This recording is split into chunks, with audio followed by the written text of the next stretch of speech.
Hey everybody, it's Neil, and check out what I have here. I have these little recording Sentry stickers, and for like a Tesla here, so I have my Tesla here. And so, you know, like on the Tesla, you have that Sentry mode and everything. And so this one here says, recording Sentry mode is on. Any activity near this vehicle is being recorded. Here's another 24-hour video surveillance sticker. Sentry mode is on, another one.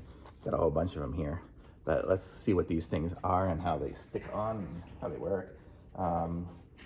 If they are like reusable kind of stickers that come off, they're kind of plastic, so they're not going to stay on for forever. But let me just for fun, I'll stick one, I don't know, just down here, I guess, over here on my windshield. Can you guys see it? Yeah, you guys can. Let me clean it off a little bit here, just so it'll go. Will it fit between there? Yeah, it'll fit between these two things. So there. So now, see, now it says Sentry mode is on, and I've got a little sticker there. Let me grab you guys here and take you over.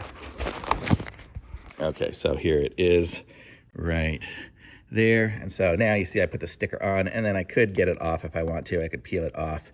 It is fairly reusable. See, it's just kind of a plastic, it's got a plastic stuff on it. So it comes off pretty easy. It can go back on again, and I didn't even crunch the corner too much. So it's a nice little sticker. I like it. So thumbs up from me. Guess I'm gonna have to blur out some of those numbers. Oh well.